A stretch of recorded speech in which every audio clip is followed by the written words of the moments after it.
परम प्रेम में शिशि ठाकुर परम आराध्या जगत जननी शिशि बड़मा परम पूज्य पाद शिशि बड़दा परम पूजनीय वर्तमान आचार्य शिशि दादा के श्री चरणों में मेरा कोटि कोटि प्रणाम। यहाँ उपस्थित ऋत्विक दादा, जाजक दादा और सभी गुरु भक्तों, माताओं, बहनों, बच्चों को मेरा जय गुरु। आज का सत्संग तिवारी जी और नन्हे जी की तरफ से हो रहा है। हम लोग ठाकुर जी से आपके परिवार की मंगल कामना करते हैं और जितने लोग इस सत्संग में आए हैं उनका भी ठाकुर जी मंगल करें। आज गुरु के बारे में ही चर्चा हो रही थी और सवेरे मेरा भी ध्यान वो गुरु का यही बात में आ रहा था। मैंने अपना मोबाइल खोला तो उसमें एक आदमी ने लिखा था कि ठाकुर जी की जानते हैं ना, उनकी माँ के गुरु थे हुजूर महाराज। तो उन्होंने लिखा था उसमें कि हुजूर महाराज के तो कोई गुरु नहीं थे, तो आप लोग गुरु गुरु की चर्चा क्यों करते हो? मतलब कि वो उनके कोई गुरु नहीं थे, ऐसी हुजूर महाराज को शक्ति आ गई थी, तो आप ठाकुर जी को गुरु बनाने की चर्चा क्यों करते हो? ऐसी वो बात मतलब उन्होंने लिखा था कई दिन पहले का। मेरे दिमाग में आंसर मैं खोज रहा था, लड़ना नहीं है लेकिन आंसर उसका मैं सोच रहा था कि कहाँ से दिया जाएगा, अब क्या आंसर दिया जाए, ये सोचने वाली बात थी। तो मैंने लिखा उसमें, उनको लिखा, क्या लिखा कि ऐसा है कि दो आदमी होते हैं, एक बच्चा है और उसके माँ बाप नहीं है, और एक बच्चा के माँ बाप हैं। तो जिसके माँ बाप नहीं है वो भी पल जाता है, वो भी बड़ा हो जाता है, और जिसके माँ बाप हैं वो भी पल के बड़ा हो जाता है। लेकिन दोनों में अंतर है, एक बहुत ठोकर खा खा करके बड़ा होता है और एक के माँ बाप हैं तो उसको सहारा मिलता है, वो बड़ा हो जाता है। चलिए, ये तो माँ बाप की बात हो गई। तो हुजूर महाराज के हमने लिखा कि क्या हुजूर महाराज के माता पिता तो रहे ही होंगे, तो वही उनके हो सकता है गुरु हो। तो गुरु का मतलब क्या? हम लोग बोलते हैं ना कि जो अंधकार से प्रकाश दिखलाए। तो हम यदि ना माने कि नहीं आप लोग गुरु गुरु करते हो, बहुत पहले, बहुत पीछे चले जाइए, आदि मानव थे, सभ्यता चली, उसके पहले तो कोई गुरु गुरु था ही नहीं, तो ये गुरु आ कहाँ से गए? ठीक है। एक चीज और मैंने लिखा कि मिस्टर थेल्स और मिस्टर माइकल फैराडे, नाम आप लोग सुने होंगे। मिस्टर थेल्स थे जिन्होंने देखा कि आसमान में बिजली चमकती है, तो इस बिजली को क्यों नहीं इकट्ठा किया जाए और इससे काम किया जाए।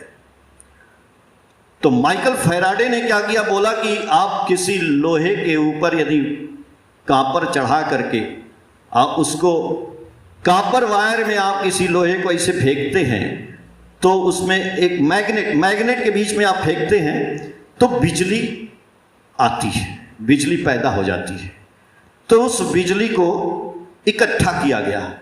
उन लोगों ने उस बिजली को कैसे इकट्ठा किया जाएगा उसका नियम बनाया, वो बिजली इकट्ठा किए। इसके बाद आए थॉमस अल्वा एडिसन, उन्होंने बिजली के बल्ब का आविष्कार किया, बिजली का बल्ब चल रहा है। तो आप ये बताइए कि हम लोग बल्ब जला के उसके प्रकाश का आनंद ले रहे हैं, हम लोग बिजली से पंखा चला रहे हैं, हम लोग बिजली से एसी चला रहे हैं। आज बिजली नहीं है, कुछ नहीं है, जीवन में बिजली का प्रादुर्भाव हो गया है। अब बिना बिजली के आदमी परेशान हो जाएगा, रह नहीं पाएगा। ऐसे ही जब गुरु नहीं थे, किसी ने तो सोचा ना भाई, किसी ने तो उसका प्रादुर्भाव लाया, तो ये बिजली क्या होगा, हमारे जीवन को अच्छा जीने का सहारा मिल गया। आप बहुत गर्मी में उमस हो रही है, आप एसी चला दीजिए, वाह मजा लीजिए, सो जाइए, आपका जीवन लंबा हो गया, बच गया। 100 साल जी रहे हैं लोग, आज कोई मर नहीं रहा है। ये मेडिसिन का भी आविष्कार हुआ है, आविष्कार नहीं था, गांव के गांव लोग मर जाते थे, साफ हो जाते थे, आज आविष्कार हुआ है। हम कहें कि नहीं, हम ये दवाई नहीं खाएंगे, आविष्कार जो हुआ है पहले हम दवाई पैदा करेंगे तब खाएंगे, संभव नहीं है। इसलिए आज हमारे गुरु जी जो हमको उपाय बताए हैं, जो नियम बताए हैं, ये उन्होंने आविष्कार किया है ना भाई। अब उतना पीछे जाने की जरूरत नहीं है, आप तो बिजली दबाइए और पंखा चलाइए, पीछे नहीं जाना है। इसीलिए वो गुरु है। लेकिन वो आदमी कौन नहीं मानता है? कौन ये बात को नहीं मानता है? ठाकुर जी की सत्यानुसरण की वाणी है कि अहंकार से आती है आसक्ति, और आसक्ति से आता है अज्ञानता, और अज्ञानता ही है दुख, और वो दुखी रहता है जीवन भर, क्योंकि उसको अहंकार है। अब किस चीज का अहंकार है? उसको अहंकार है कि मैं ज्ञानी हूं, उसको अहंकार है कि मैं इंजीनियर हूं, उसको अहंकार है कि मैं जज हूं, उसको अहंकार है कि मैं कलेक्टर हूं। इसलिए वो सोचता है, जब इस मंदिर में आता है, जब इस सत्संग में आता है, तो वहां से आके बैठता है यहां पे, तो जब बैठता है तो हम क्या जाने कि आप जज हो, हम क्या जाने कि आप इंजीनियर हो, हम क्या जाने कि आप कलेक्टर हो। हर आदमी यहां बराबर है, आपके जूते निकल गए, आप यहां पे भक्त हो गए, लेकिन आप तो बैठे हो जज, आप बैठे हो इंजीनियर, आप बैठे हो कलेक्टर। ठीक, तो एक आदमी आया पीछे से, बोला थोड़ा हटिए यार, बैठने दीजिए, बैठ गया।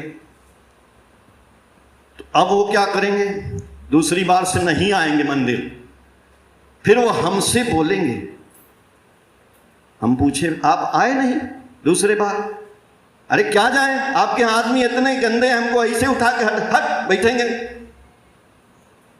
यही भक्ति है,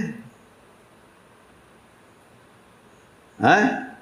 अरे गुरु कुम्हार शिष्य कुंभ है, गण गण काढ़े खोट, अंतर हाथ सहार दे बाहर बाढ़े चोट। गुरु तो आपकी परीक्षा ले रहे थे कि इसको ठोको पहले, आदमी थोड़ी ठोका, गुरु जी आके पहले ठोके कि हट, अरे ये आदमी ठोक दिया, अब मंदिर नहीं आते हैं, नहीं आएंगे। क्यों? वही अहंकार से आती है आसक्ति, आसक्ति से आ गया ज्ञान। आप क्या पढ़े लिखे? कुछ नहीं पढ़े लिखे। ठाकुर जी इसीलिए बोले कि हमको अपने, आपने स्वस्थैनी लिया ना, स्वस्थैनी के 5 नियम बताए गए हैं। उस नियम में एक ये भी है कि परिपार्श्विक की सेवा करना। जो अभी हिरुदा बता रहे थे, जो परिपार्श्विक हमारे गुरु भाई छोड़ चुके हैं ठाकुर जी को या नहीं कर रहे हैं, उनके घर घर जाके उनको लाना, ये स्वस्थैनी का ये भी एक नियम है। तो परिपार्श्विक हुए ना हमारे गुरु भाई आपस में, यदि कोई कुछ भी करता है, ठीक है, घर में लड़ाई झगड़ा नहीं होता है, हस्बैंड वाइफ में होता है, बच्चों में होता है, तो क्या हम काम करना छोड़ देते हैं, भाग जाते हैं? नहीं, फिर उसी घर में हट। तो ये गुरु जी का, पिताजी का मंदिर है, इसमें से हम भाग जाएंगे? नहीं, आएंगे, फिर करेंगे, फिर गले मिलेंगे, फिर रहेंगे। यही प्रेम है। ऐसे ही लड़ते भिड़ते दुनिया चलती रहती है, आदमी निकलते रहते हैं, जाते रहते हैं। अरे भैया, पालो प्रभु का प्यार अगर है पाना, कहीं लुट न जाए सांसों का खजाना। अब आज की बात मैं बता दे रहा हूँ। जय गुरु। आप ठाकुर जी आप लोगों का मंगल करें।